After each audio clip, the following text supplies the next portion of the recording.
ọdọọdún là rórógbó ọdọọdún là ọmọ òbí dáadẹ́ ó ṣàmọ́dún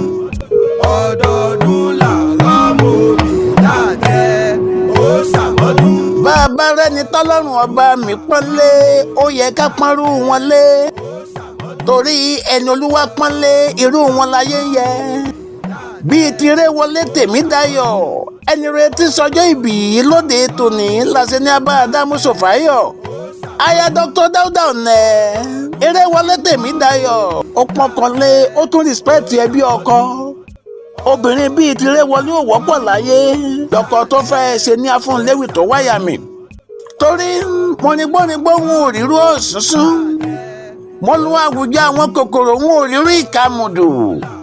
tẹnukọ́ tètè bọ̀lì kọ́ bá a bá ń sọ̀rọ̀ nípa obìnrin tó ṣe mú yangàn nílẹ̀ yìí ọ̀kan gbòógì nírè wọlé torí ẹni tá a bí léèrè ni kì í bínú kì í ṣàbòsí ìwà pẹ̀lẹ́ ló fi ń dọ́kọ rẹ̀ lọ́rùn Irè wọlé Temidayo abẹ́yọ̀ bẹ́ẹ̀ àṣìbẹ́ dúpẹ́ pé o tún lé ọdún kan sí i tìrẹ tọpẹ́ lóde tòní adúpẹ́ o páyọ̀ sọ ẹ̀dẹ̀ ní adìlókùn Irè wọlé o ó yá o kájọ dégbàrà òkè ìyẹn nílé ìran bàbá tó bí ẹ lọ́mọ ọmọ ẹlẹ́yẹ ṣe wẹ́yẹ̀wẹ́yẹ̀ àti dórí ògùn lọ́nà Ìgbàrà ọmọ wa ọmọ ẹkùn ọmọ alárò ó dán ọmọ ẹja gbọrọ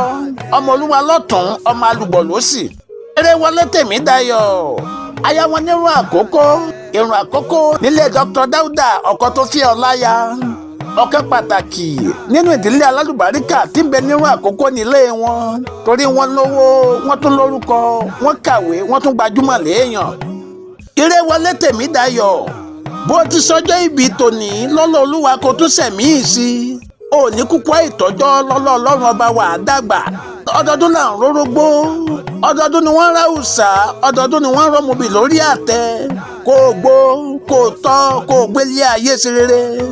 kó o darúgbó kùjẹ́kùjẹ́ kó o fọwọ́ pawú kó o sì fi èrìgì jóbì ǹjẹ́ lórúkọ Dr. Dáúdà Olúmídé Alex ọkọ alálùbáríkà ọkọ tó ṣe mú yangàn láwùjọ ọmọ wọn nínú àkókò onílẹ̀ òbí ọmọ ológo òrìjọ lóko ọmọ òkúta púpùpù jìgbìnjẹrin ọmọ olóró hèhèhè àwọn ló pè mí o tí wọ́n ní bẹ́ẹ̀ Ádámù Sòfáyọ̀.